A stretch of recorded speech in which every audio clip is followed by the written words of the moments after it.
Okay, okay. Attempt two. Yo, all right. Let me share my screen. Blah blah. So we're live again. Well, let me check my phone.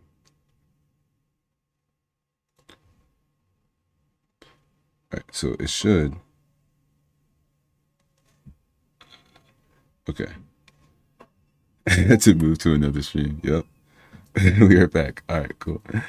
Uh, yeah. All right, let's just pretend like nothing ever happened and start from scratch. So yeah, today we're just gonna do some malware analysis reporting. That's that's basically all we're doing. I don't know why the universe wants to smite me down right now, but we're doing a. So I'm still reopening up all my things. We're doing a sample. Whoa, I don't like how far out its appearance. Zoom level. Can we close that? All right, cool. We're back. The other stream didn't exist exactly. What other stream? I don't know what you're talking about. All right.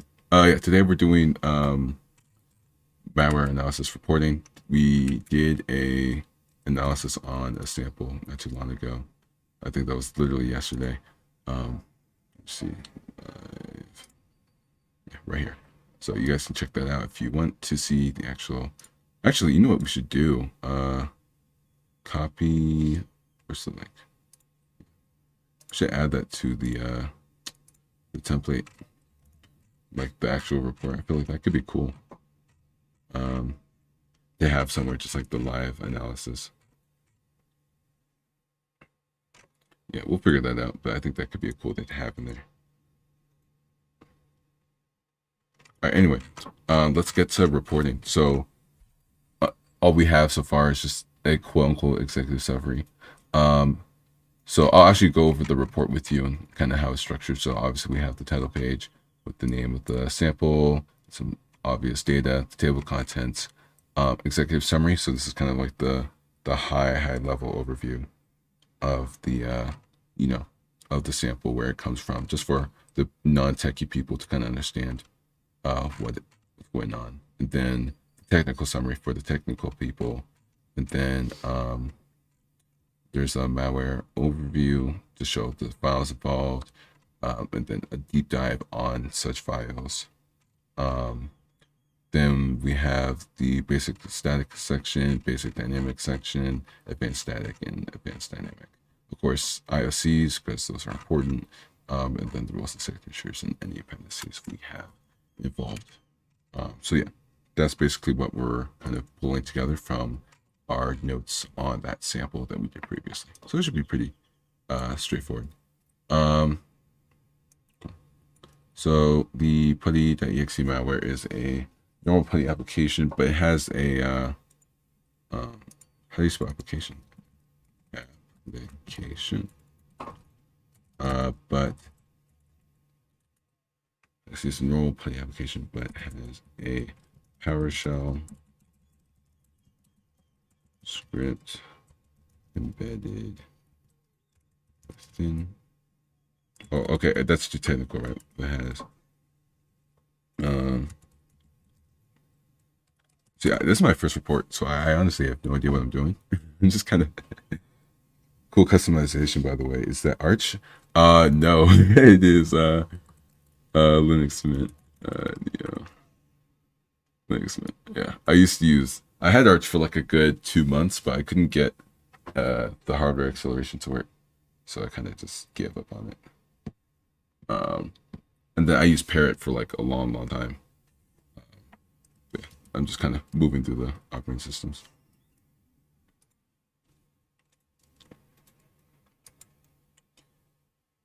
But has a malicious PowerShell script embedded. Actually, you know what I'm going to do is oh, whoops, that's not what I meant to do. Whoops, my fault. Alt S Libre Office. Yeah. So this is the actual one. I want to see what his executive summary looks like, so I kind of know how to write mine. Can we get a stream without? Can we get one stream without running into problems? No. The answer is no. Then where is a crypto dropper manifest identified on this is a blank compile dropper that runs on this operating system consists of two payloads. I'll zoom in for you guys. That are executed in succession, following spear phishing attempts, blah blah blah. Okay.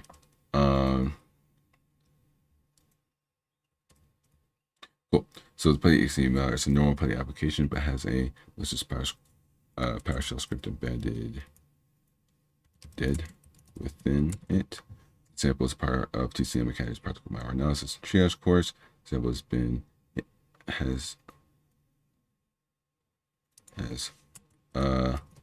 potentially been seen in the real world with. Oh, actually, no, it has been seen. Yeah, has been seen in the real world with potential attacks in North Korea, but nothing can be confirmed without further analysis. Cool. So great. So now that's a good executive summary. I think actually one thing we should say is the actual what the PowerShell script, the embedded code allows. Oh man, how do you get all your pen test tools though? Since you're not a parent, you can just install them normally. Yeah, like Rex said, you can just install them. I have like Metasploit on here. I have Wireshark. So yeah, you can just install them normally. Plus, it's a little less bloated because I don't have like a crap ton of tools that I never use. I only have tools I do use. So like my Wireshark, for example. Right. You see Wireshark, pretty snazzy, and it's in dark mode, which I love. How do you unfloat a window? If you do like Alt Shift Space to float it, you can just hit Alt Shift Space again to unfloat it. If that's what you're talking about. The embedded code reaches out to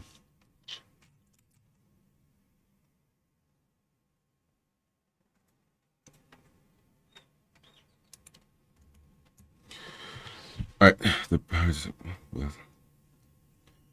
it has malicious code embedded within it. The embedded code reaches out to the sample as part. Reaches out to a domain in attempt to create a remote connection between the attacker and the target. The binary is designated to target. So when it says x64 Windows operating system, that's like 64-bit. So I'm assuming like 32-bit is just like if I were to say x32-bit, like, well, because the binary is a 32-bit binary, but it can still run on. Okay, I don't know. I don't. This is so x64. Let me just Google it.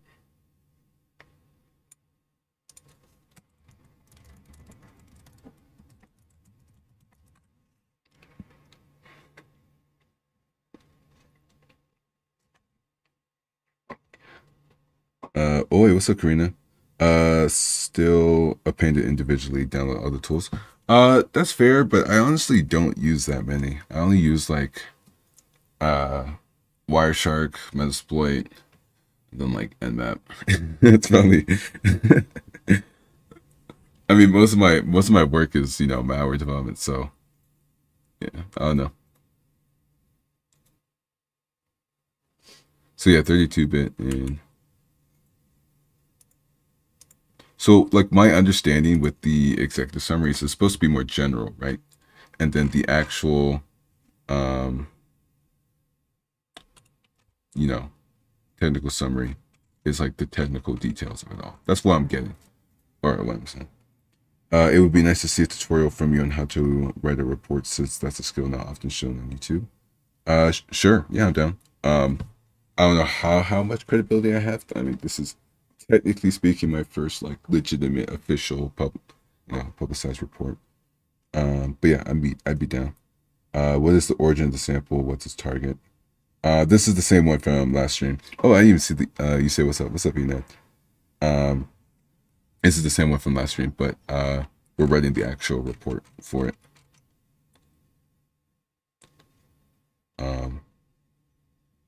Oh, unless you're telling me how to write the section, which you probably are. Except some we need to be general, allowed to less technical users. Okay, see, yeah, thank you. That's what I was figuring. Okay, so the play.exe malware is a, dang, that's big. Cool. The play.exe malware is a normal PuTTY application, but has malicious code embedded within it. The embedded code reaches out to a domain in an attempt to create a remote connection between the attacker and target. The binary is executed to target the Windows operating system. The sample is part of TCM Academy's practical malware analysis and triage course. The sample has been seen in the real world with potential ties to North Korea, but that can't be confirmed without further analysis. I think that's a good general overview. Good documentation makes and breaks your outside understanding of the issue. It can make your job a lot easier, a lot harder. Very, very, very true. Okay, so let's get some of the information out here. I do have in research, analyze, like PMAT labs. Where's the silly play challenge? I think I got some of the assets from our, our adventures from the stream. I don't know where the virus total and all that stuff is though.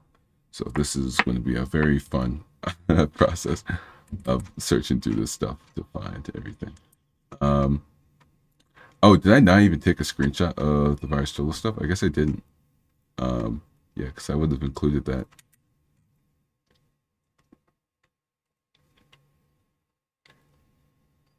I mean, if it's a real sample from North Korea. Yeah. I'm pretty sure it is. Yeah, it's. I did some research on it, and that's what came up quite a bit. So I can't confirm it, so that's why I said potential ties. But it is interesting to note. Here, so let's get the actual, hash. Yeah, let's move this over here.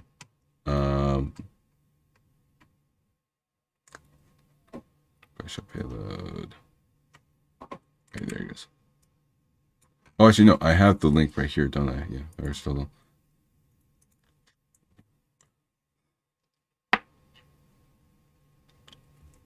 All right, let's move that to 0. I just asked ChatGPT to give me executive summary on Silicon. Give me 4 paragraphs. Dang, heck no. All right, so let's take it off dark mode so that way the what do you call it? There you go. So PuTTY.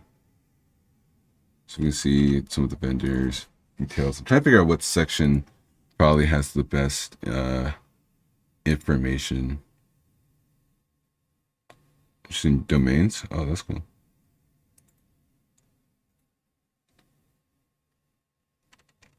I think we might just include like this top section.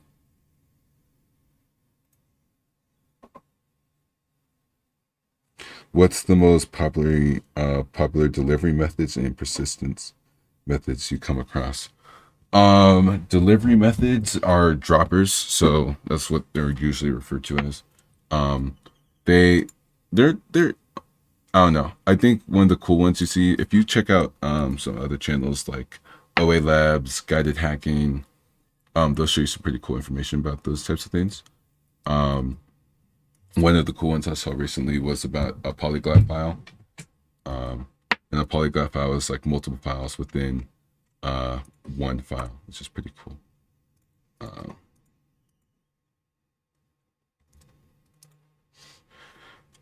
And then there's tons of droppers. I mean, there's ones that will like check your excluded directories within your antivirus, and then we'll drop malware into there. I've made malware droppers for OnlyRad. It's pretty cool stuff. Most of them are just, just most of, okay, I can't speak English. Most of it nowadays is just like shellcode, and then that's get loaded straight into memory. So that way, like, it doesn't really have the chance. It's virtually fileless because the payload is just, loaded right into memory. It's never even really written to disk, which is cool. For persistence, my favorite persistence method is DLL hijacking. I'll make a video on it soon. It's a really cool concept. But other than DLL hijacking, I mean, there's registry, startup, directory, a few other things. Task scheduler as well. Depends on the type of malware, even harder. Yes, very true. What's up, Furby? How you doing? So that's the virus total results. All right, so that's the putty.exe virus total results. And then we have another file that's actually involved with this whole ordeal. So SHA-256 sum. See, this is the actual payload. So this is the PowerShell. What's the actual PowerShell they call it? This is literally just called PowerShell Defy. What was the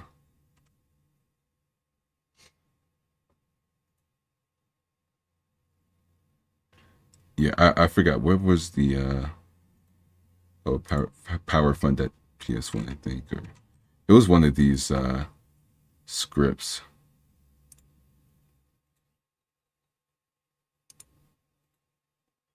Yeah, I'll go through this later. But here, let's search up this other hash we have. How's the shellcode run? For this specific hey, wait, what? What do you mean it's not recognized? Late.exe.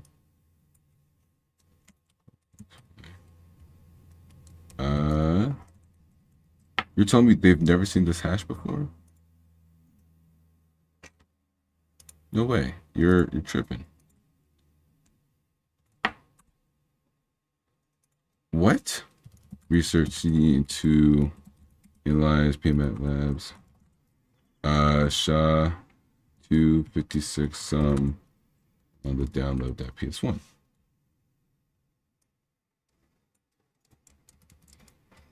They have never seen this before? I don't believe that.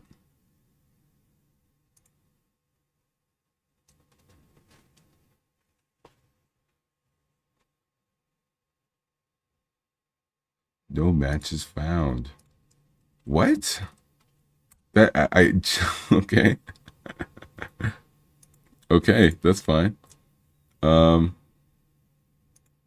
I'll just upload the file to VirusTotal then. File.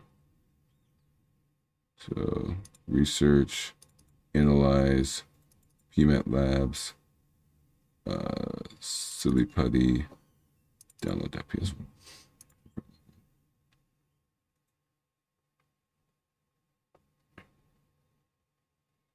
All right, there you go.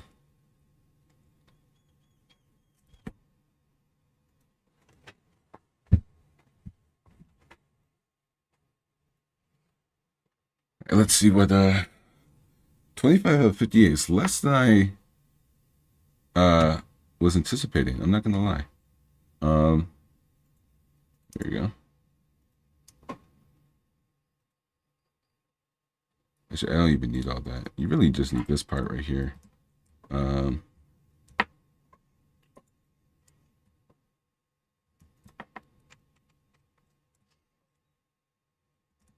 Actually, it's fine because I already had the other one like that, so I'll keep it, the same across the board.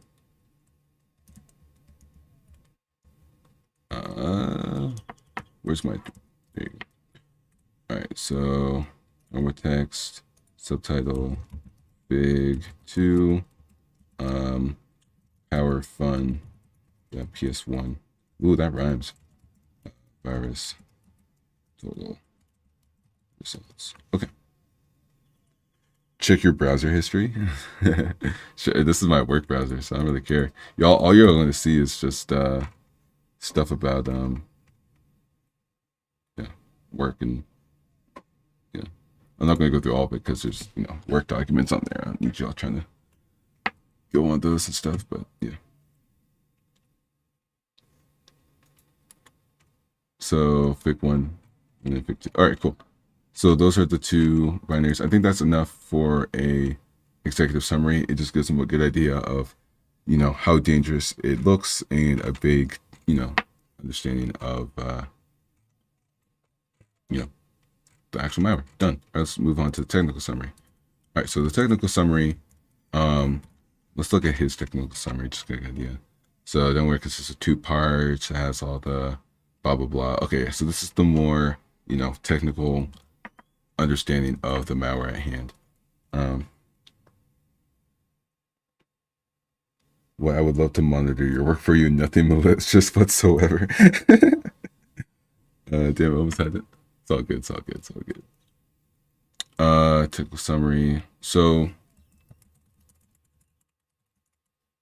all right. Okay. So this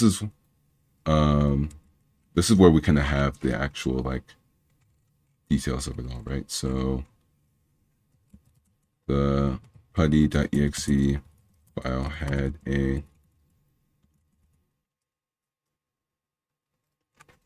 how do I want to say this? Because in the what do you call it? In the actual what do you call it?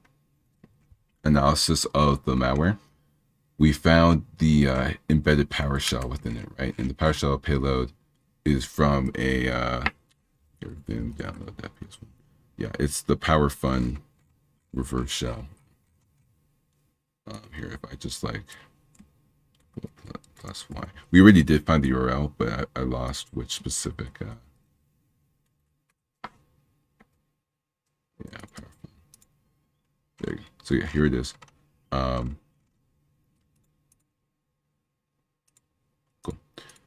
So yeah, we can close this. We'll leave those up for now. Cosmo, do you know about Markdown to PDF? I do, but I don't know. I don't want to write my reports in my Obsidian notebook. I just it's not like anything in particular about it, but I like to be able to have the prettiness of this and the image and then the fanciness of the table and stuff. I feel like it's more work to try to make it, it's more work to make Markdown not Markdown than it is to just use something like Google Docs, at least for me. Plus with this, if I'm working on the report with someone else, I can share it and stuff like that. But no, it is something I did consider. I did think about it before settling on Google Docs, but yeah, I do feel like Google Docs is a little bit better, but just for the reporting part. So, do I need to make a flow chart? Okay, we'll see. So the putty.exe file, right? It has the malicious PowerShell embedded inside it. Has a PowerShell script embedded here. I'll zoom in just a little bit for you guys. Embedded within it, this PowerShell. So this one originates from the repository, right? So we have, yeah, this right here.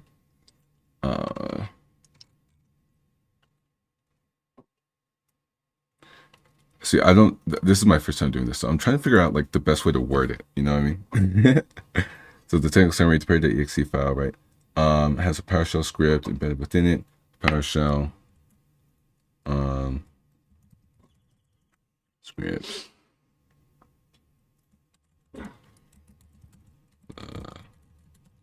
Dang, shell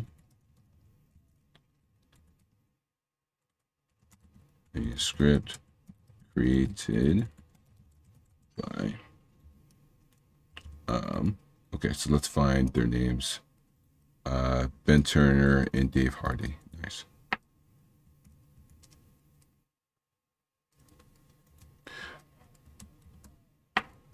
Do I still code in Python or fully moving to compiled languages? Oh no, I still code in Python always. Oh, Python is definitely in my top languages. However, I have been moving into some other languages. Nim is easily one of my favorite languages. Nim and C++. Nim, C++, and Python are like the only languages I really use now. And then PowerShell on occasion. But yeah, those three. Right now for supervision, I have to use like JavaScript, and I hate JavaScript. Let's put the exe script. So within it, the PowerShell script is a script created by and with the capabilities to so the metadata.exe has a PowerShell script embedded within it. PowerShell script is a script created by so PowerShell binary has a PowerShell script, but within the PowerShell script is created by Ben Turner and Dave Hardy with the capabilities to connect to a port at or connect to port 8443, right? JavaScript is actually cool. Node.js, Malware and everything. It is. I heard about this not too long ago, actually. You would want to start with the initial infection. So how the malware ended up on the network first, I believe. That's a very valid point. Yeah. We did kind of just get it from the sample, but I think we can just say that, right? We don't have to. We could just be honest with it. Like this isn't like I don't work for Google and we got like some random shit on our computers. I already said here that it's a part of the the PMAT. So the technical summary, right? Oh, actually, you know what we could do is include the overview, right? Right. So they said help desk has received a few calls from different IT admins regarding the attached program. They say they've been using they've used this program with no problems recently. Blah blah blah. Okay. Cool. Yeah, we could probably utilize some of that into there. So the play.exe binary has a PowerShell script embedded within it. The PowerShell script is a script created by Venture and Dave Hardy. Called, was it PowerFun? PowerFun is a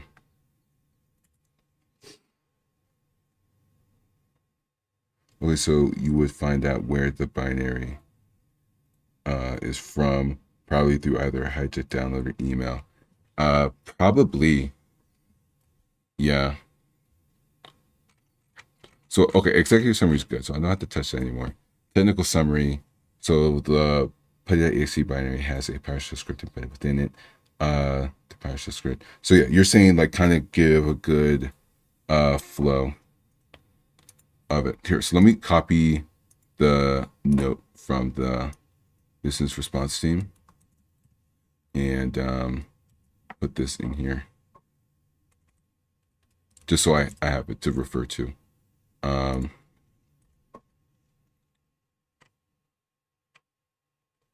right, so the putty.exe binary first came upon our radar. Yeah, you want the flow of events. Got you. So the binary.exe secures came upon our radar after receiving a note from the incident response team.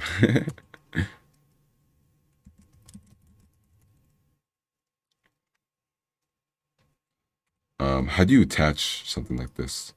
Oh, you know what I'll do is the insert table.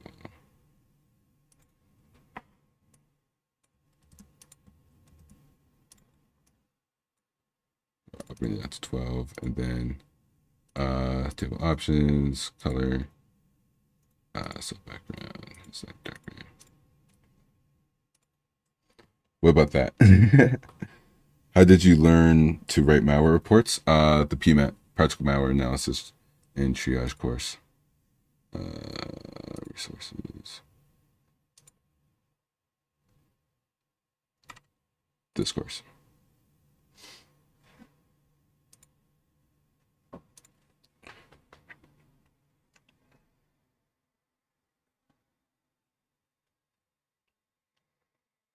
Hey, Manatic, what's up, what's up, what's up? This is Euclid. Oh, cool, cool. Rux. Oh, you took your Blue Team level 1? Awesome. I know Mati has that. I think a few other people have been working on that. The play that you see by our first game on receiving a from the response team.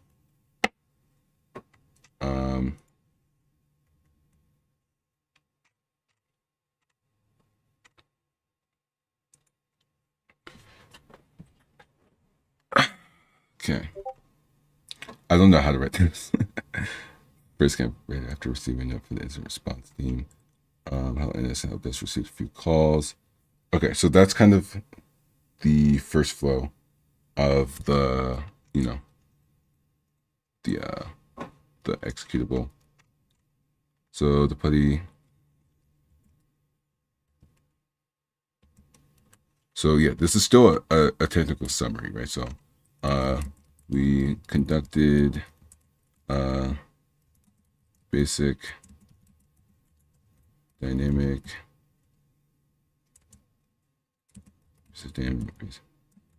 yeah, conducted dynamic and our static and dynamic analysis on the putty.exe binary.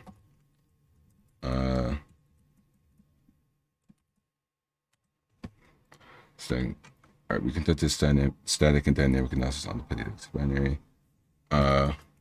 We found an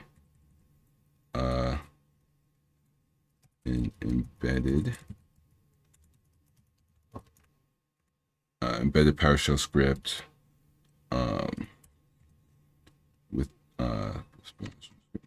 within file.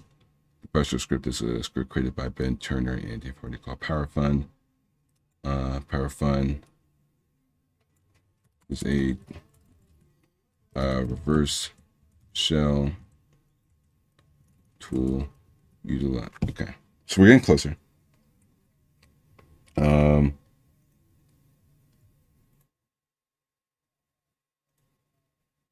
I'm just reading what you guys say. I once made a phishing email where you wrote phishing. Help me. Okay. Cool. So I was just catching up with chat. PowerFun is a reverse shell tool that reaches out to. So let's get the domain. So yeah, right here. That's why it reaches out to the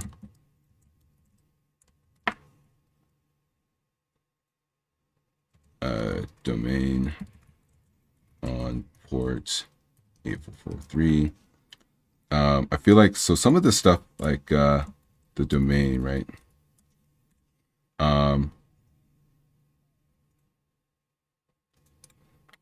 I feel like it should be denoted some way, like italicized or something. You know what I mean?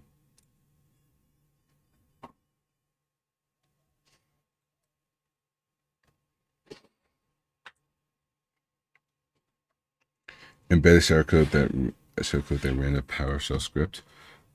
Yeah, I wasn't able to pull out the shellcode. I was not feeling it that day.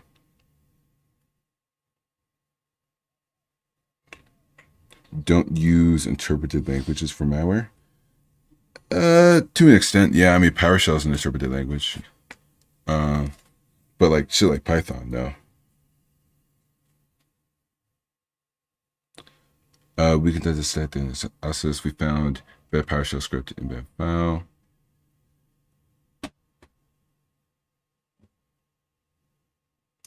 Oh, embedded PowerShell script within the file.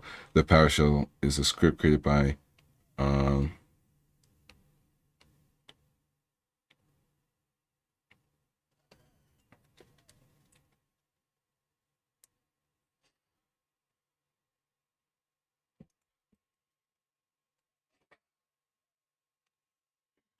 it's a script created by Penn Turner and Dave Hardy called PowerFund. And PowerFund is a PowerFund is a reverse shell tool that reaches out to domain on port 8443.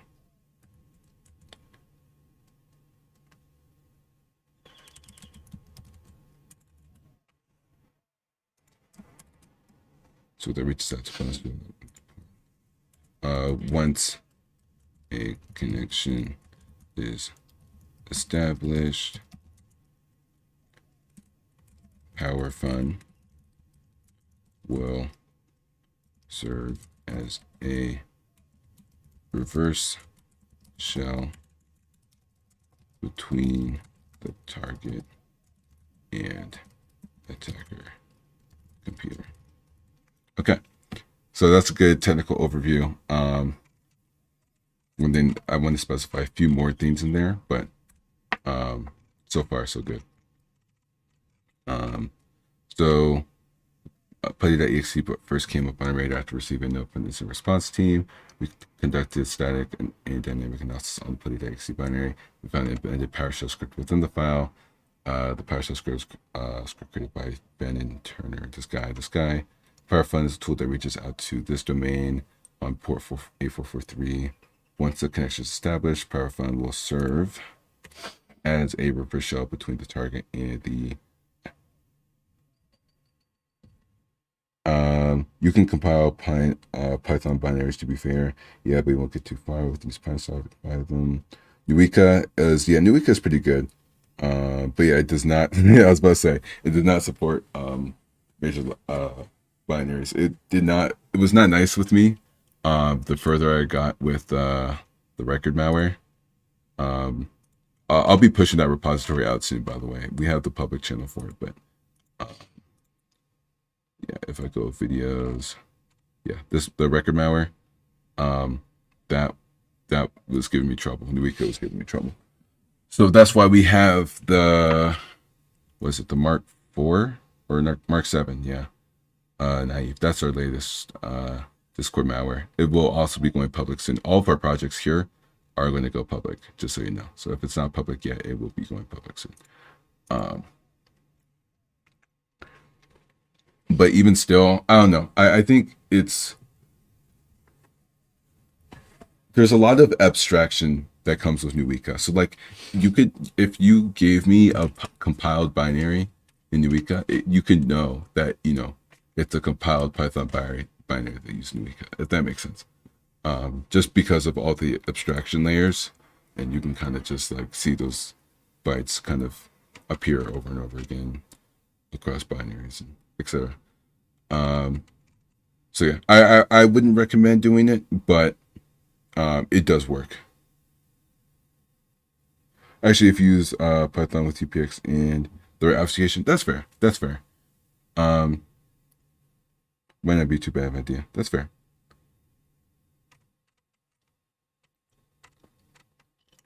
Cool. Domain on port 843. Once connection established, power. Okay. Okay. So I want to say Trojan because technically it is a Trojan, right? It has another malicious binary or malicious code installed, or I can't speak English, installed within it, embedded within it. We can have that's on PyXE.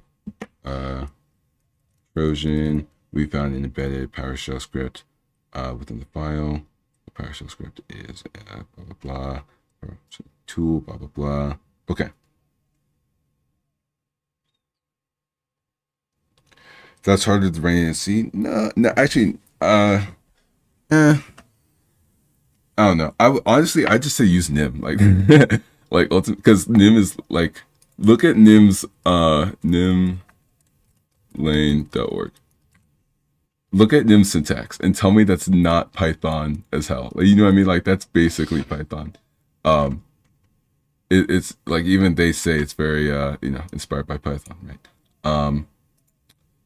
Yeah, use nim. It's awesome. I can in our let's see, if you go on cosmos.cs.com, education, this course we use nim for a lot of the malware we built. So. Monatic, yeah. So you're still using Python if you were to do the obfuscation tactic he was talking about. I don't know. For my malware, I wouldn't go make it in Python and then try to compile it. But however, it's not like a bad idea. It's not like a bad thing to do or anything. Like it works, and for a lot of the times, it can be pretty effective too, which is good to see. So should we make a graphic? What we do it in? Just like so we do it in here.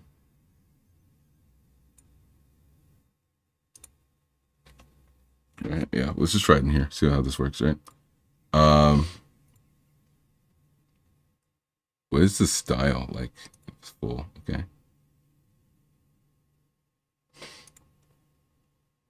All right.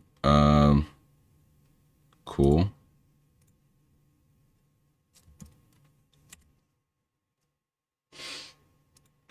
So was this the putty.exe? I don't like how lame that looks. We can have the. Oh yeah, perfect. All right, cool. So yeah, putty.exe, right? Here it is. Go is great. Go is pretty good. Their binaries are just fucking huge. So malware, like antivirus and shit, just kind of gives up on analyzing it, which I always found pretty funny. So putty.exe,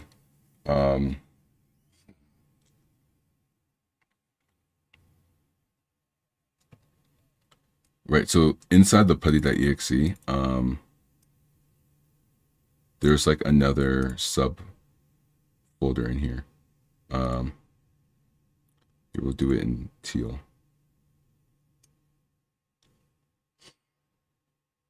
Okay.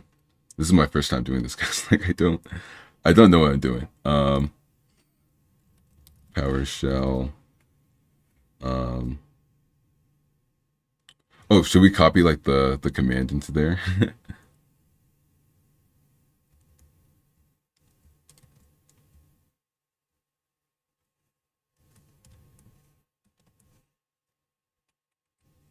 Okay. So we can copy like the first little blob. And yeah, we'll just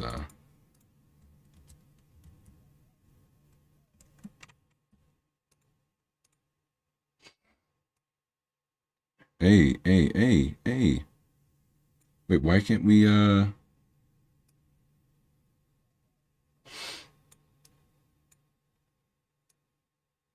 Dang, okay, why can't you I don't know if you guys know what I'm trying to do.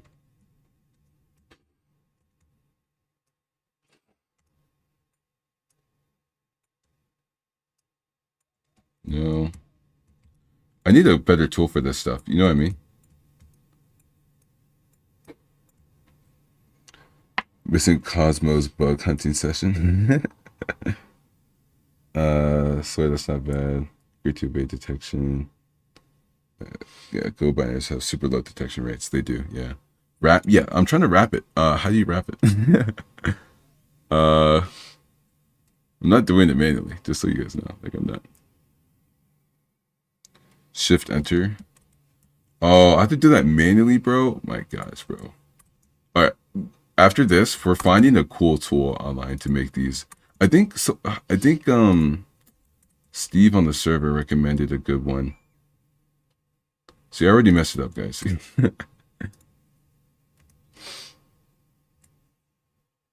uh, yeah. See, yeah. This is ghetto. This is.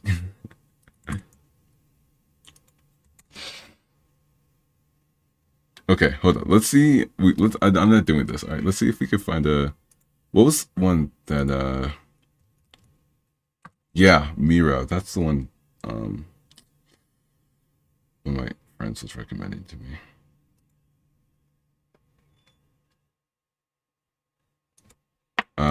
Sign up.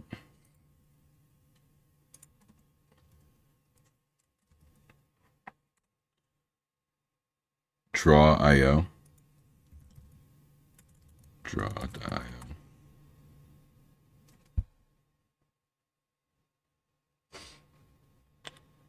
Decide later. Oh, yeah, this is okay. Yeah, let's let's do this. Thank you. Rex. That's very Chad of you. All right, cool.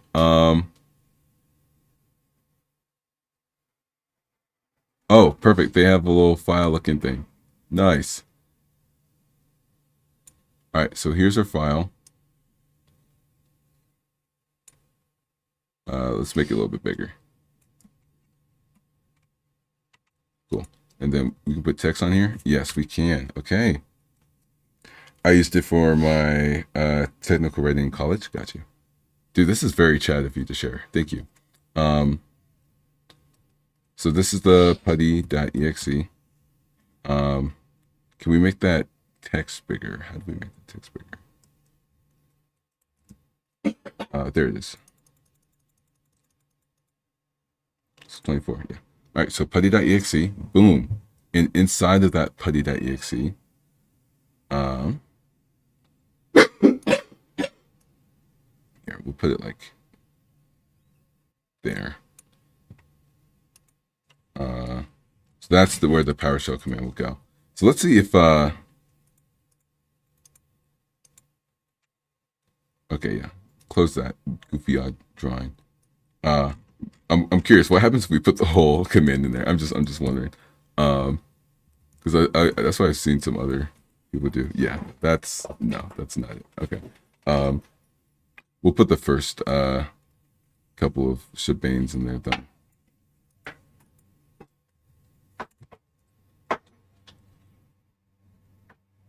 I'm curious if wait, so if okay. Can we have it like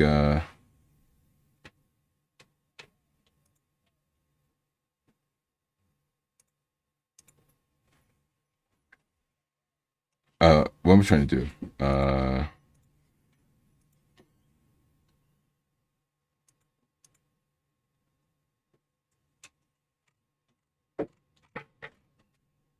If you guys know the setting, let me know. Otherwise, gradient text. Oh, there you go. Text. Word wrap.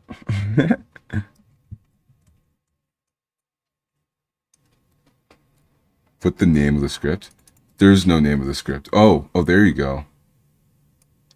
Oh wow, that's it's just I see. um, the name of the script is just like it's like here. I'll show you guys.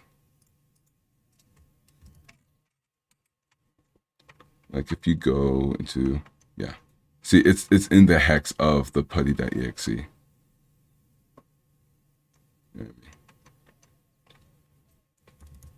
That's fine. I'll just do PowerShell.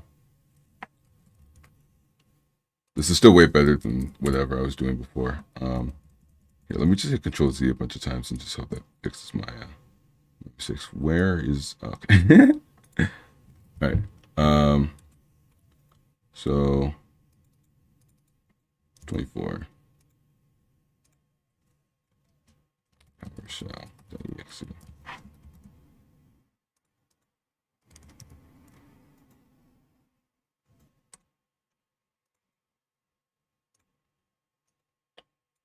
Let me just look at the malicious PowerShell script. You know what? That's see, this is why I need you guys.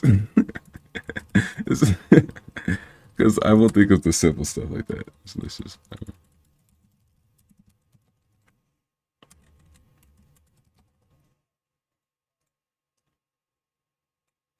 okay. So let's get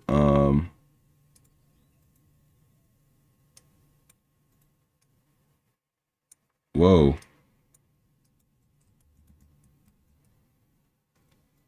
So with the arrows. Oh, I see.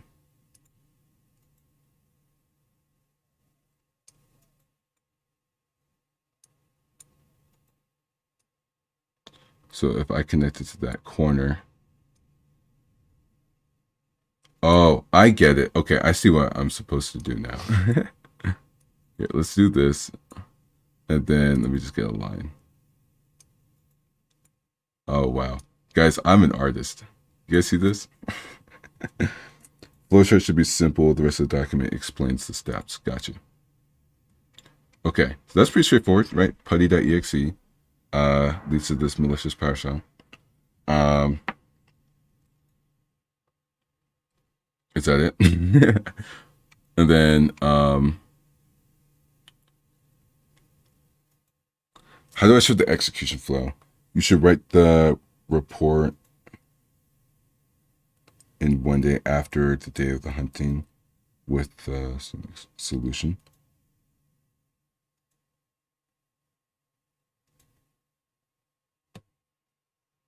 There are better ways to draw the lines up next to an arrow. There's a thing. Better way to draw the lines right next. Oh. Waypoints. Like this. Oh, let me see that. Where was that?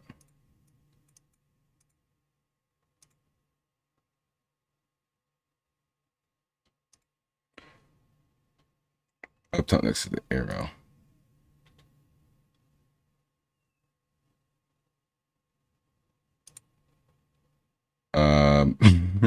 Yeah, I'll learn this one day.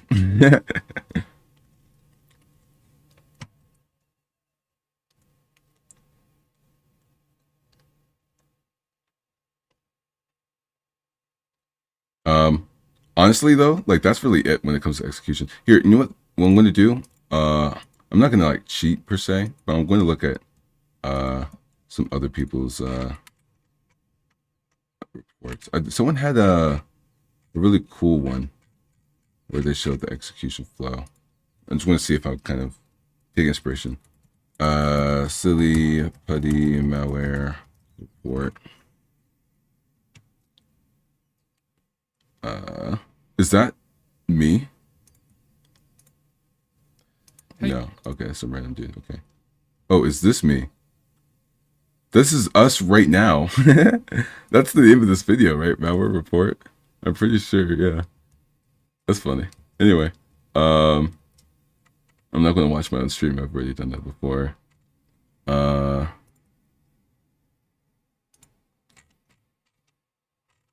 So they just show like stuff. Huh, they're not really doing oh, I think they were just doing the challenge. I don't think they were doing the malware report. Yeah. I saw someone who had a malware report though.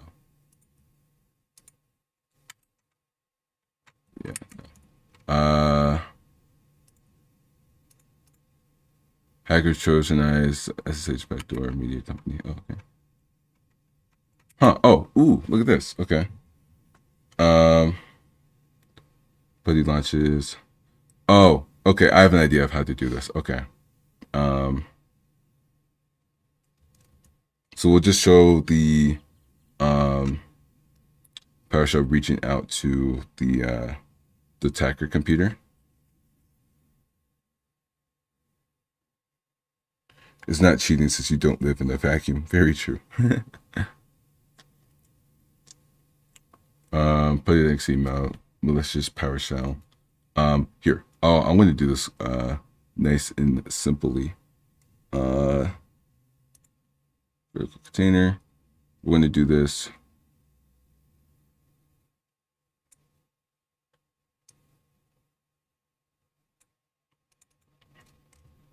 Okay.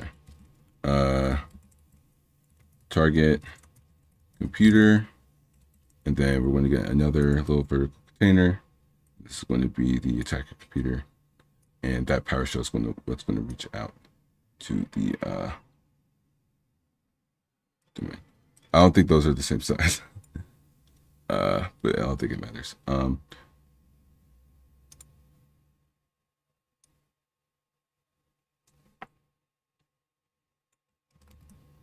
Okay. Okay, you can chill out, little homie. Okay. So something like this, right? And then just have the I'm going to learn how to use this tool later. Later.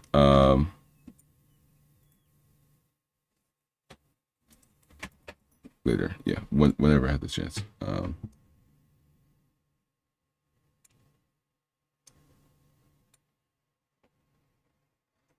Netcat shell thingy. Oh yeah, the netcat shell. Oh, I need the label in there. How'd you use that label thing? They're showing it. Oh, you can have a link. Oh, I see. Okay. I think I can do it on here though. Yeah. GCP shell. Okay. Yeah, just like that. And then this is so bad. It's my first one, guys. Don't judge me too much. The one thing is I don't like how this arrow is like change the type of the arrow. Yeah, I agree. How do you do that? You change the type style. There you go. Just like that. Okay, yeah, that's good. It's a TCP shell. And then in here, I'll just have the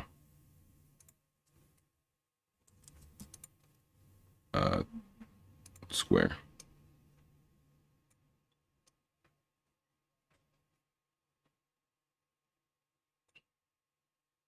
Thank you for letting me know that my box is not square.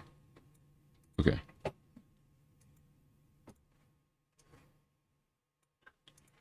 Cool. So we'll just say netcat LMVP 8443 SSL.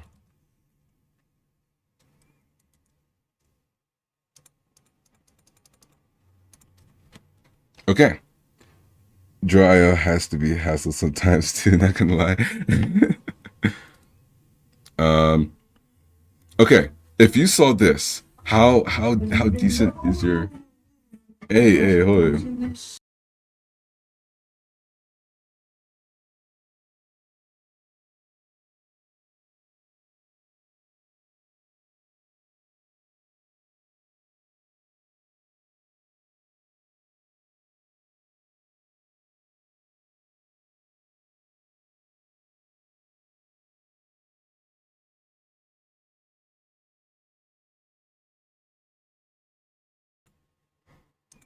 All right, all my friends just ran in here yelling at me. Nice. This is so weird not streaming at home anymore. Okay, let's bring this up.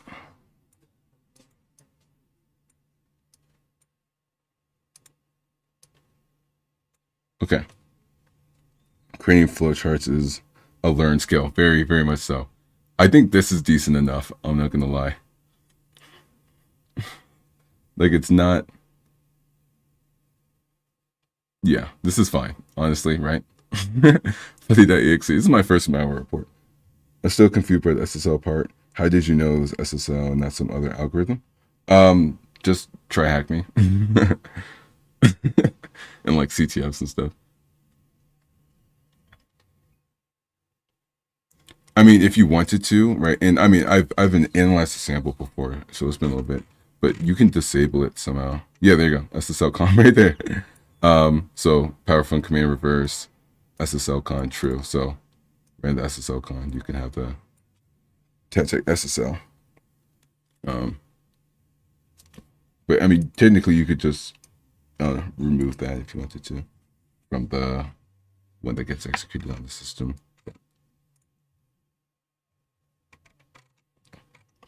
That's the SSL. In fact, I'll screenshot that so we can put that in the report later.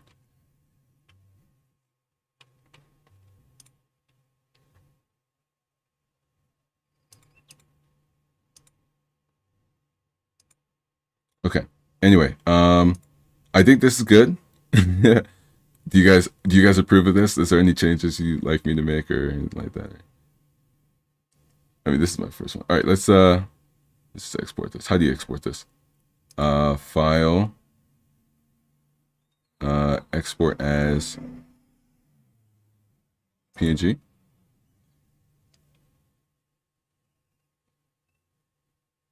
Okay. Export. This is flow chart .png. Looks fine. Did you manage to get the show code yesterday? That's a shame. No, I didn't. I'm a poke at it later. I'm with the malware analysis report. We can have like version 0.1, version 0.2. So I might down the road, pick this back up again, pull out the show code, and update the report. So, but for now, it's not that important. So, so yeah, download. Can we just copy it and paste? Hallelujah. All right, what is this, Fig 3 now? All right, there you go, boys. Let's see if we can.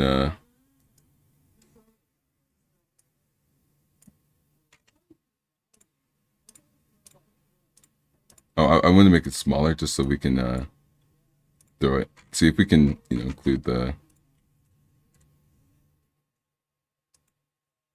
Oh, I hate how that divots like that.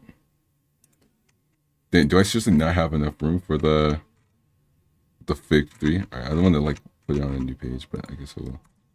All right, well, if it's going to be on this new page, then I may as well make it bigger.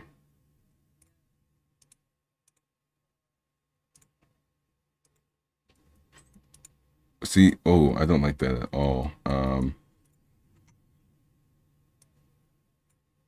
There you go. Okay. So here are the tools used. We use everything but Cutter, so I'll take that out.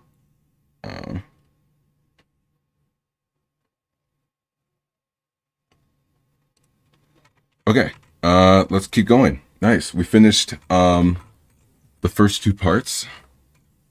Malware overview. The Fig.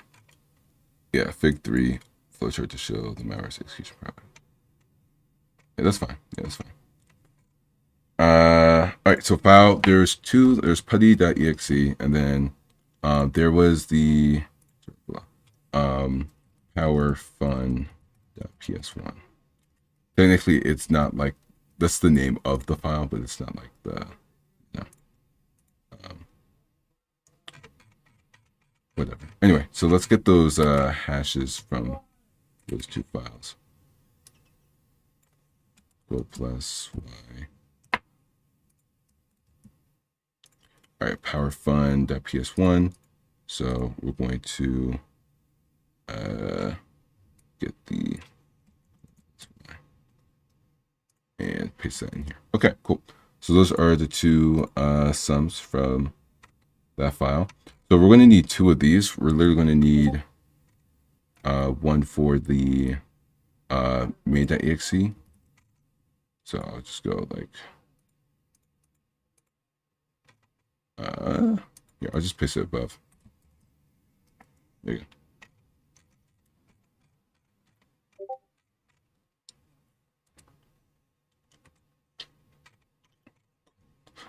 All right, let's keep going.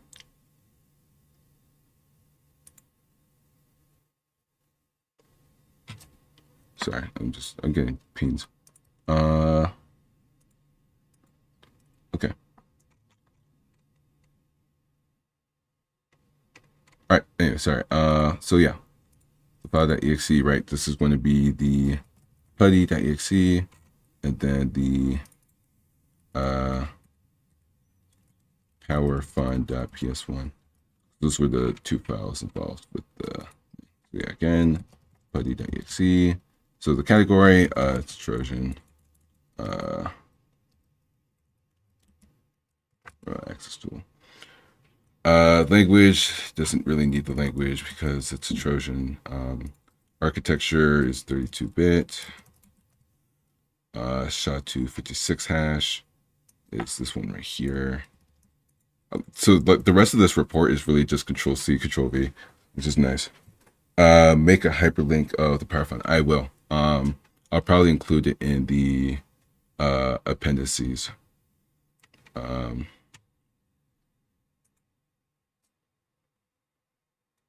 File path, C:/users, Flare VM, desktop. File size. Did we get that? Let's just hope we took a screenshot of that. If we didn't, I'll have to put up the. Actually, no. I have the sample on my host machine. L putty.exe. Was that 15? Was that kilobytes? I don't know anything, bro. I'm so stupid sometimes. Putty.exe properties. 1.5 megabytes. Okay. Thank you.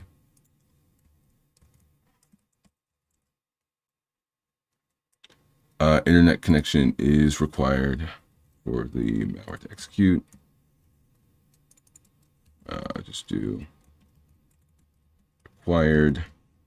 Debugger detection was false. Whoa. And then virtual machine detection was also false. Whoa. Okay.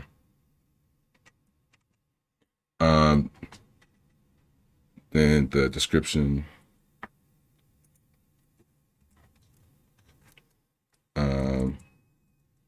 A normal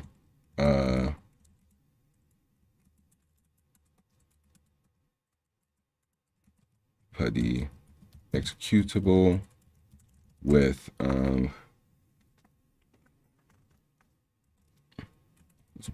it's just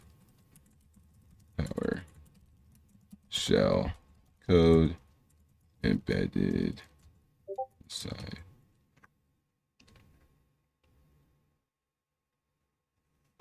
Well, the script is inside of the exe. So if the script requires it, then both of them require it.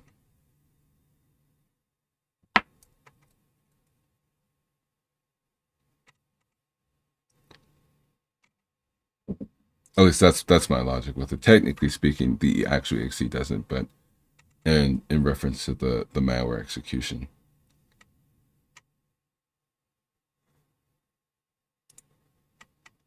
Any notes? I'll leave this blank for now. We can come back to it because in the notes section we'll actually have our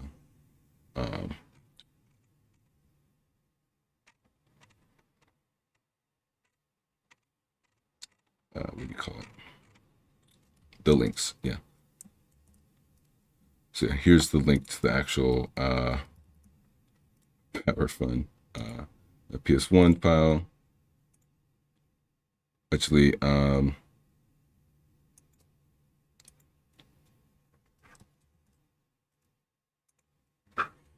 so HXXPS. I don't know how we should denote that. Like,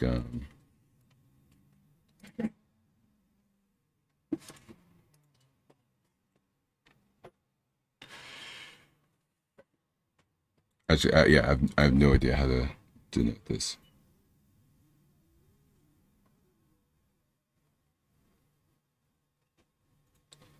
I'll just leave that in there for now. We'll come back to it.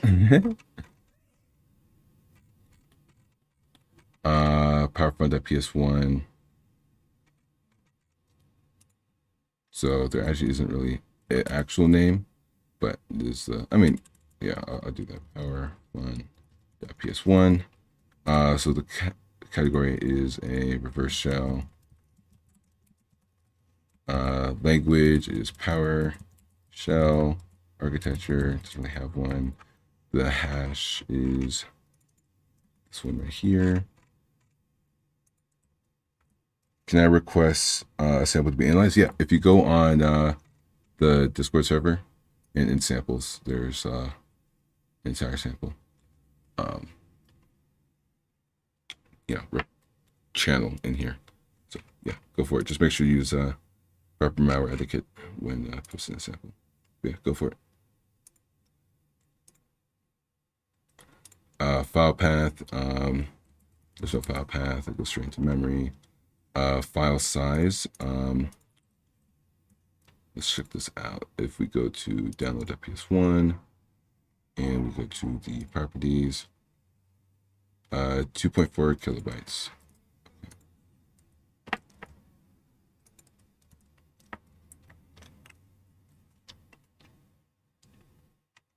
So internet connection is required, and then these are false.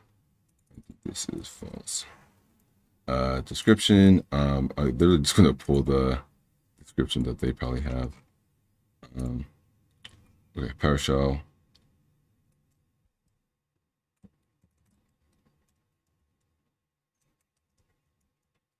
Okay.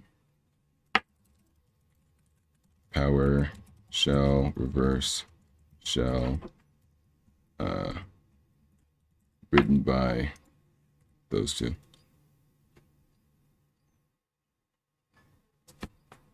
Someone built this sample to target the students in some country uni. Oh, really? The one you're going to add, or the one we're looking at now?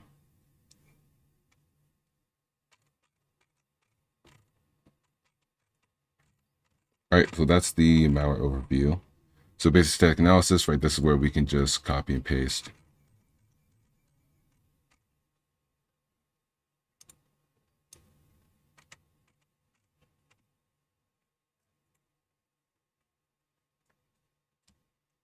Right, so quote plus y.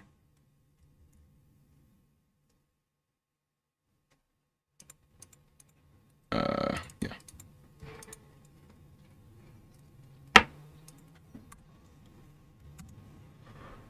So first of all, let's paste the PowerShell script in here.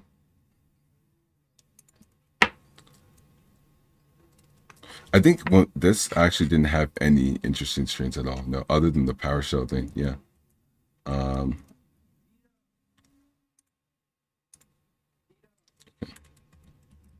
When filtering through the strings, you probably hear all that outside noise. When filtering through the strings from the loss program, I like to search for common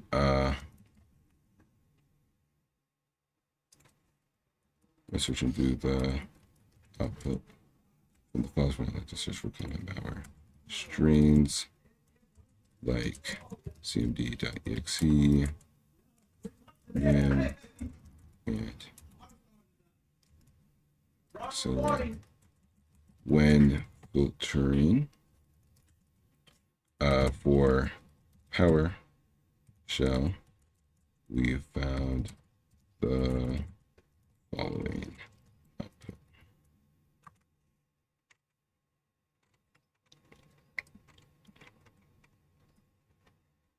Building a new static website. Want to switch from WordPress filing. Oh, nice. You know how that goes. Let's see.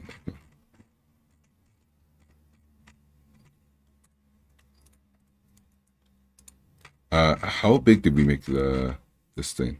12? Okay, then we'll keep it 12. So that's the PowerShell.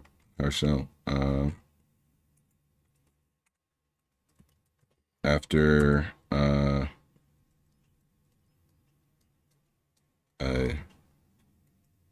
decompressing the base 64. Okay.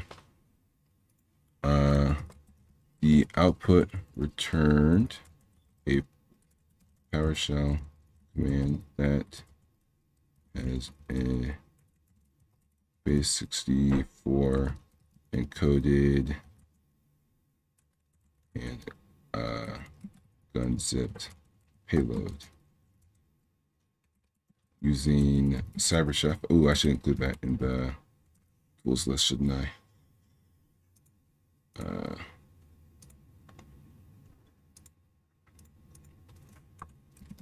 CyberChef.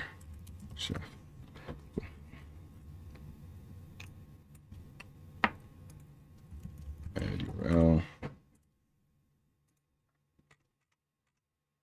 And then notify.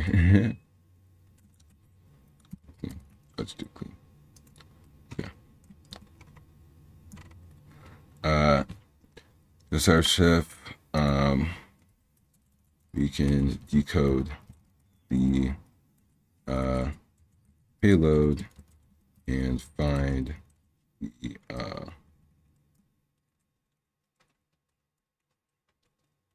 the power fun.ps1.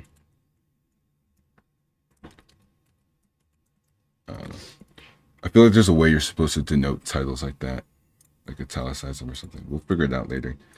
I'm not publishing this report probably by the end of the stream. I don't know. We'll see.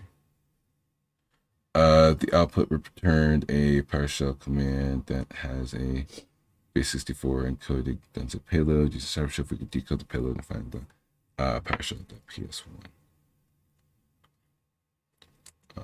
binary. So let's go ahead and include the screenshot for that. I feel like there's the CyberChef thing should be in here somewhere. Cyber. I know I took the CyberChef.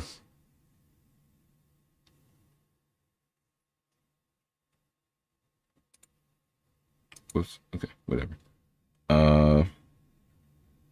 Or is this from my original analysis? I can't. I honestly can't. I don't even know anymore. But I did use CyberChef to decode it. I thought I took a screenshot, but I guess I didn't. What's a good book for network programming?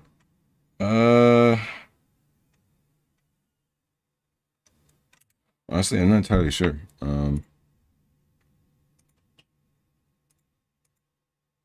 sure there's some good ones out there. I don't know. I don't really read a lot of the cybersecurity books, so I can't really help you too much on that, unfortunately. Cyberchef.org. We're just going to quickly redo this, guys. From base 64, unzip. There you go. Okay. I remember taking a screenshot of this, but I guess I lost it.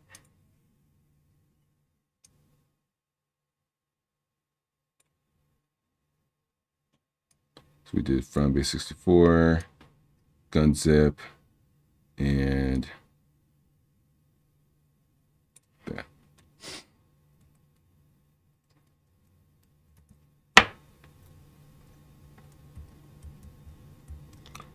All right, cool.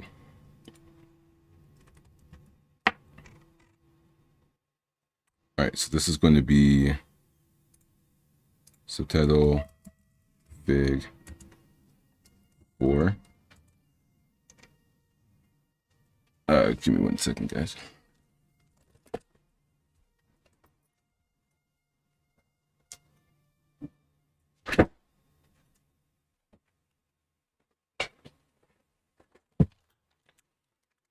Okay, I'm back. Oh, especially for the Windows API stuff. Dude, just the documentation. Just read the documentation. Yeah. But on top of that, just practice with it. Like that's all you have to do. You really just have to practice with it. Just read through, learn a little bit about it, and then just make a very, very basic lightweight program on, just utilizing it. Pick for Cyber Chef decoding PowerShell payload.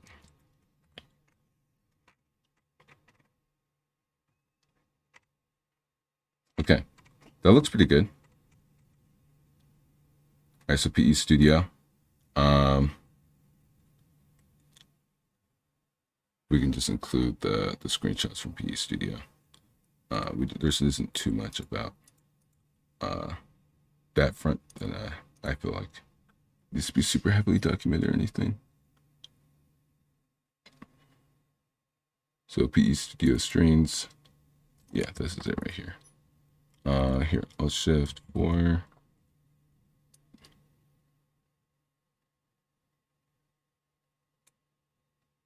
What do you mean unvalid format? Copy, paste. Bro, what? Actually, hold on. Oh. Literally copy, paste. Oh my god, bro. Bro, Google sucks, bro.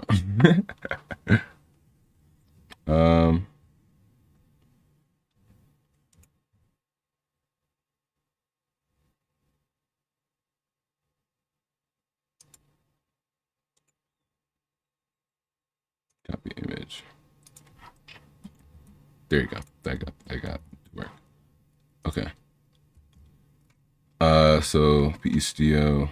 So this should be fig what 5, right? Or yeah, I'm just making sure we're 3. Yep. Okay. So fig 4, decoding PowerShell payload. Nice. Then this is the PE Studio strings.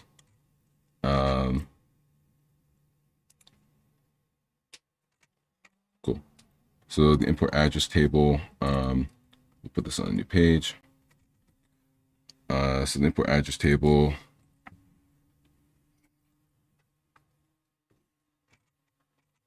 Oh, I guess we should put a little stuff here. PE Studio.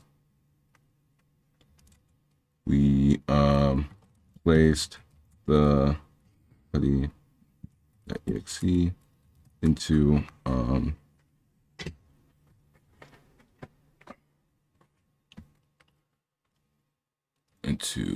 PE Studio. Or actually, I don't think that's really necessary. PE Studio strings. Okay, let's just include that there. Big 5 right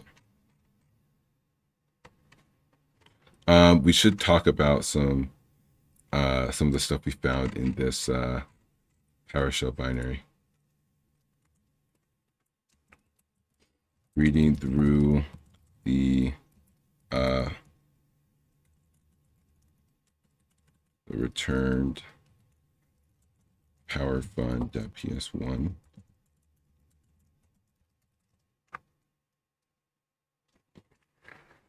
All right.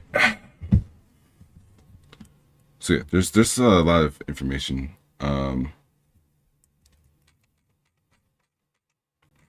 But I think we're making good progress, which is good.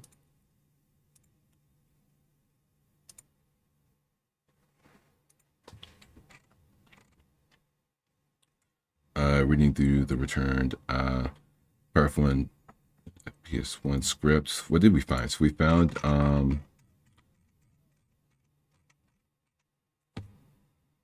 the analyzing PowerShell payload.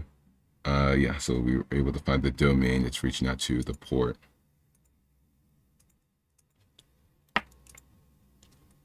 So reading through the return power fund ps1 script. Okay, the returned output. You can see it is a power fund.ps1 script created by those two names that we had earlier, where they had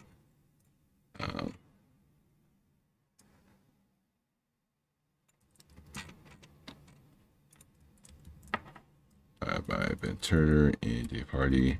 The script serves as a script acts as a reverse shell, establishing a connection to that domain and IP, or that domain and port. Plus Y.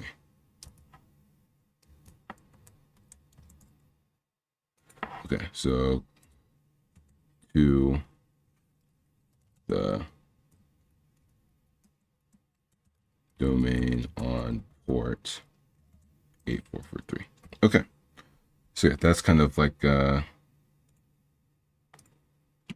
script acts as a reverse shell, establishing a connection to bonus.corporate this thing to this domain for 8443. Okay. The PowerShell script also utilizes SSL in its connection. So we will have to take note of that.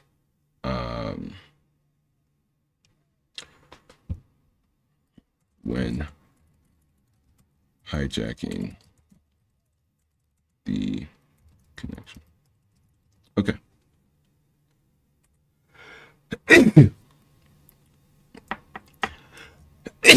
Excuse me.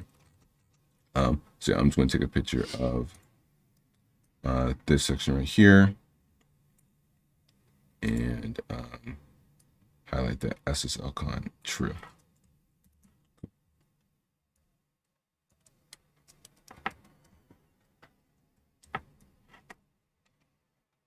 Okay, and then subtitle big 5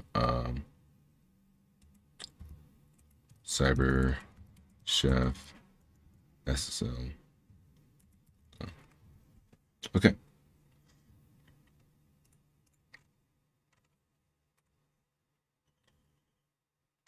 Cool. I'm obviously going to have to edit this out a little bit more. We also threw it into PE Studio to see some of the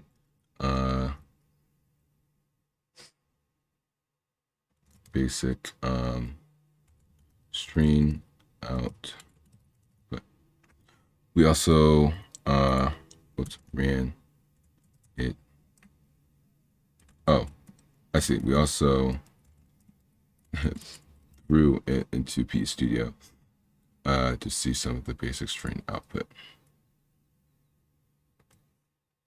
And then there you go. That's the PE Studio strings.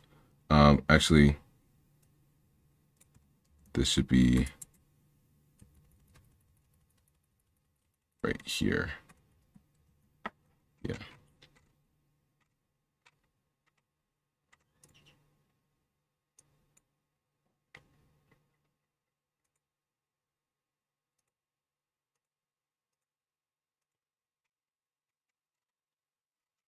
Okay. So there you go. PE Studio strings. So when we did it here, yeah. Okay. Yeah, that looks good. So yeah, import address table, PE Studio.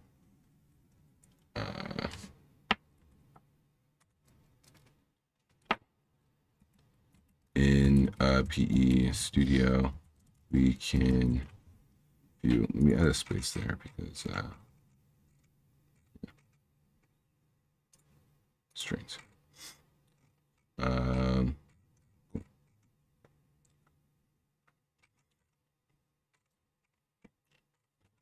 So yeah, import address table in PE Studio. We can actually look at the. We can view the import address table to see potentially malicious imports the binary may be using. Okay, cool. So let's get that import address table. So there's two. Open with Brave. Okay. So copy image. We can close this. Yeah. And then this is the second one. So copy image and then enter. All right, cool. So yeah, that should be the two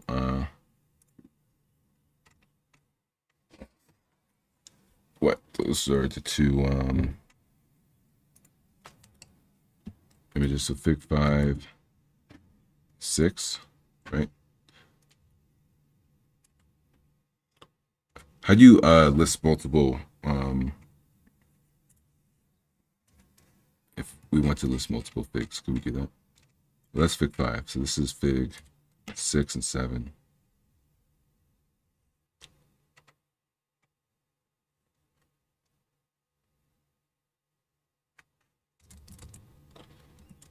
Anyone know how you do that? Do you have a account in hybrid analysis? No, but I should. I should start doing some of the online, some of the online tools and stuff. I'm like 90% sure I have it bookmarked. Watch hybrid. Yeah, hybridanalysis.com. I told you I have it bookmarked. Yeah. But yeah, that's something I should look at.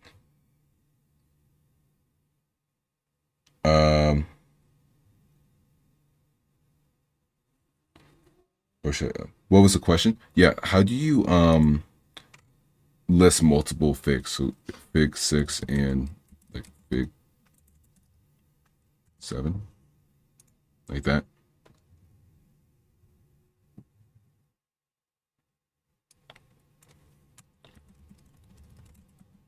Address table.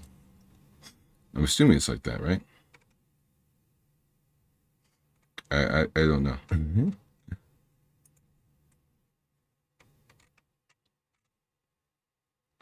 That would be it? Okay, cool. Gotcha. All right, let me scroll through and make sure everything looks good. Yeah, I scrolled mad quickly. Oh yeah, everything's looking decent so far. We're making good progress. Okay, so now we're in the basic dynamic analysis section. So this should be our final stride. Because basic dynamic, this is when we started running it.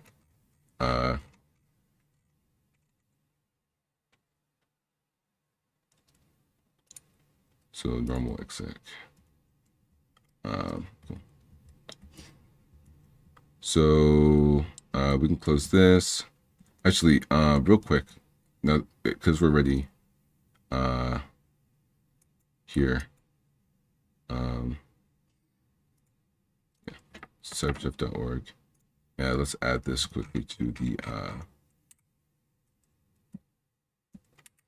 tools used. Okay, Control V, apply. Add that URL. What color are we using here? Custom, yeah. There you go. Cool. Let's keep going.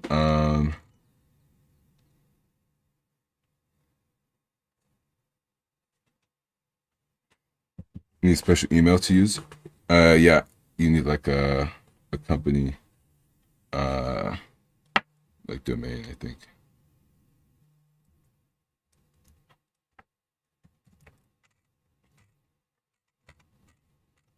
Okay, so basic dynamic analysis, initial execution.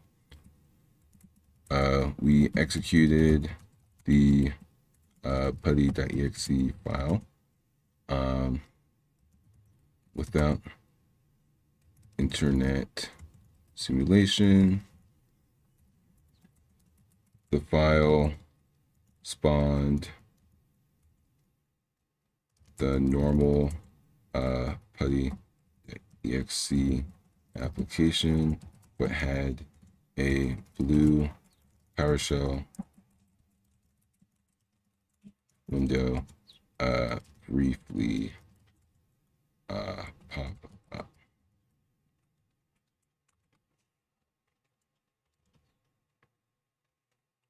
If you have your university email, you can use it as a student. Let's do some research. Gotcha. Yeah, I have a special email like that, so I'll use that.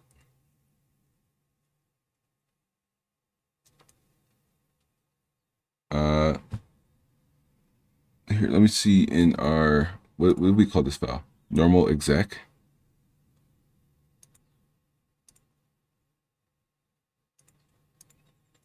So we put in normal exec. Yeah, there it is. Open Brave. Copy image.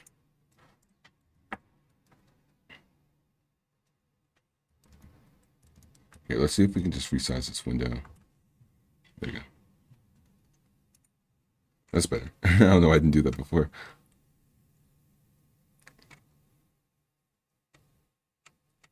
So we executed the putty.exe file without internet submission. File spawned normal putty.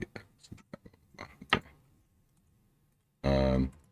Okay, so what's this? Fig 8.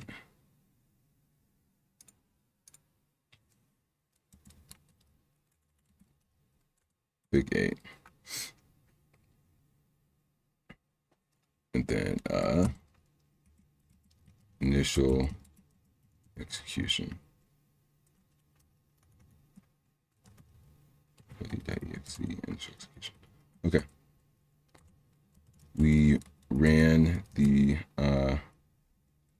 putty.exe file again, but this time set up the inetsim tool on our remnux box.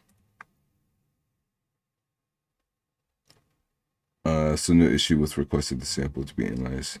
Yeah. So you can send it to me through that. That's fine.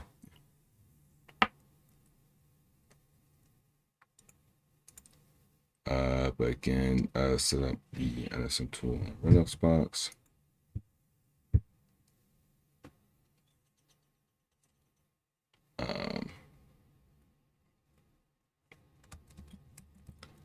The execution flow was the same whatever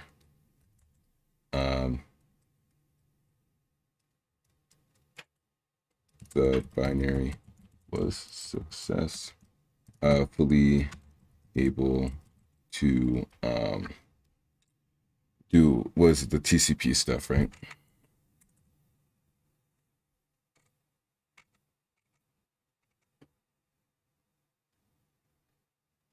So yeah, we execute the putty.exe file with an simulation file spawned to normal. But blah blah blah. We ran the putty.exe file again, but this time so the inetsim tool on our Remnux box. The execution flow was the same. However, the binary was successfully able to create, able to execute the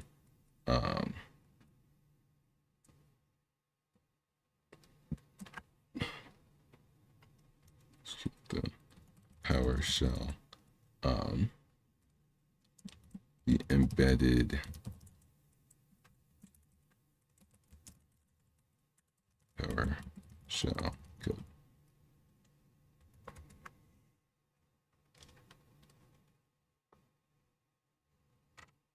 Okay, so then that's where we can show the process tree. So open with Brave. So you can see the process tree. So yeah, copy image.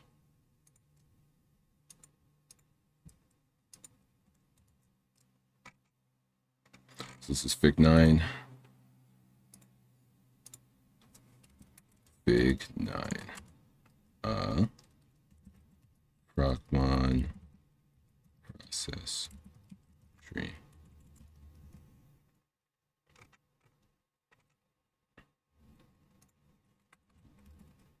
If we open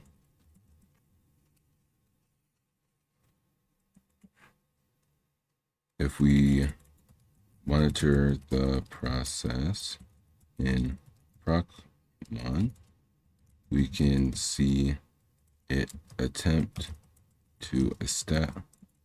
You can see the putty.exe spawn a PowerShell process and reach out to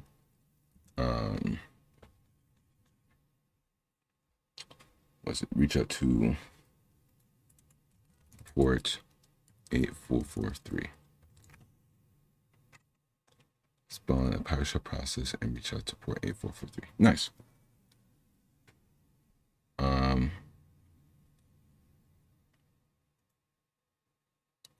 If we monitor the process of Procmon, we can see the putty.exe spawn a PowerShell process, reach out to port 8443. Okay. Too many E's in process tree. There you go. Looking in Wireshark, you can see our Flare VM reach out to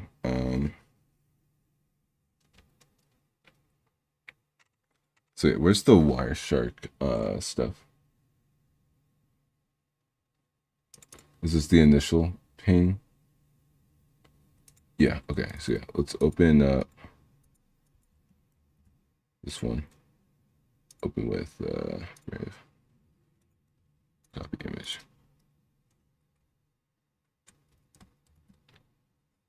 There you go. Looking at Wireshark, we can see our Flare VM reach out to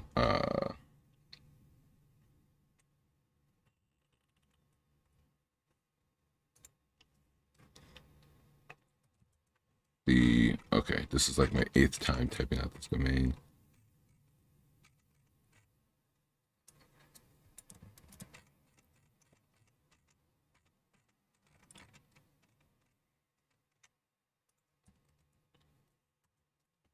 Domain.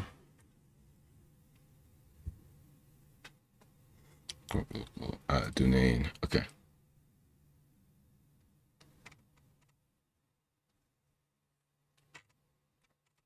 So what is this? Fig 10?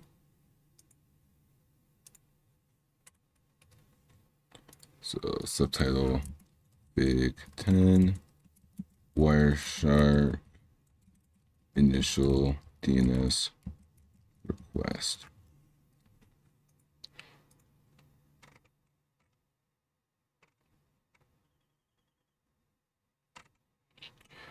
We monitor process in Procmon. We can see the putty.exe spawn a PowerShell process. We just port 8443. Okay, cool. So we're making good progress. We see Wireshark our Flare VM reach out to the bonus 2 corporate bonus application local domain. Nice. That's that right there.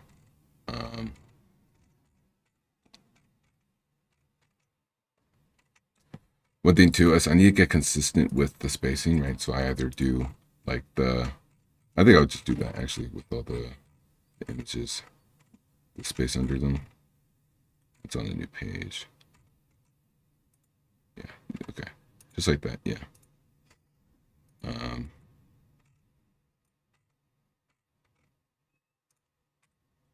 Yeah, okay. I'm just trying to get consistent with how I write the report. Using the NSF tool, we were able to see all this. Yeah, there you go. Check to the bonus to application domain. Okay.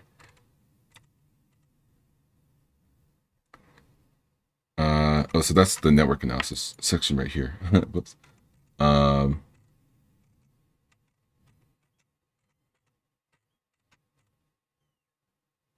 Here, let's copy this and paste that in there.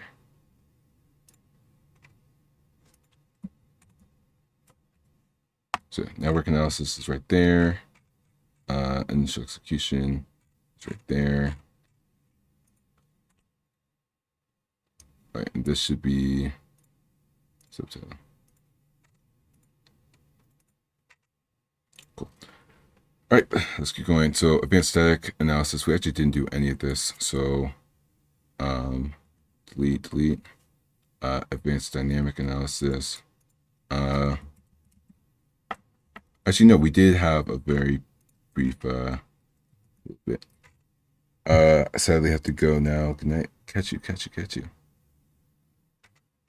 Advanced static analysis. We did very little. I'm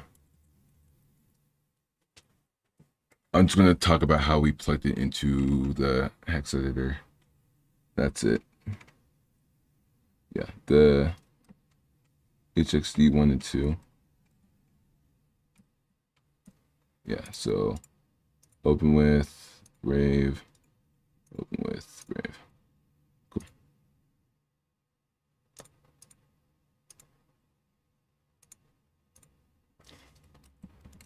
We put, actually, we don't really need to include that though, because like we already saw in the strings, you know. So yeah, I'm not going to include it. This executive decision. Advanced dynamic analysis. We spent some time attempting to debug the putty.exe. Putty.exe. Putty.exe.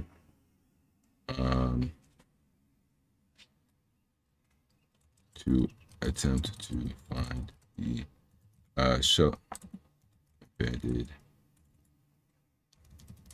show payload. There was not much success, so an update may be coming down. So an updated report may coming down the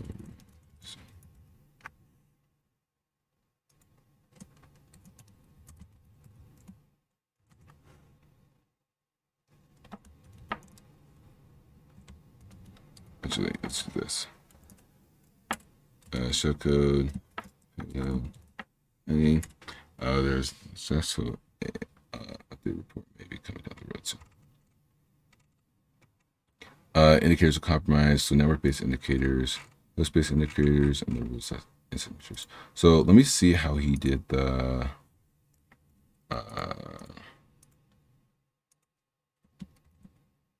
where did we save this? There he is. Okay. I just want to see the host-based indicators and the network-based indicators.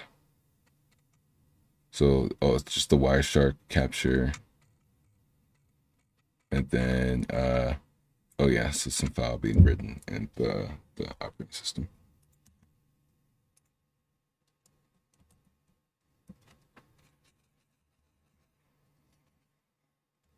Okay. Host-based indicator or network-based indicators. reaching out to the domain is just pretty much the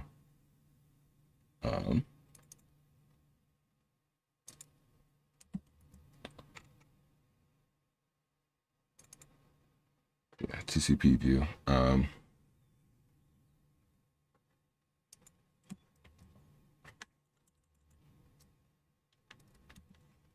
So the putty.exe binary. Let's open in Brave. Image reaches out to the domain. I'm so tired of copying this freaking domain. I probably could have included it as a appendix, but I already did this. So what?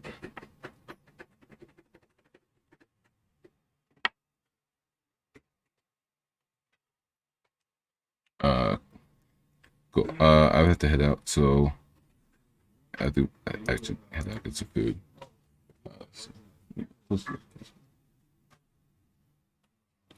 All right, so yeah, I have to head out. I'll catch you guys later. Get some food. I'll probably get back onto this later. I'm not sure if I'll actually stream it or do it in PC. But either way, I will go about finishing. Finishing the project. So yeah, appreciate you guys. I'll catch you guys later. And yeah, peace.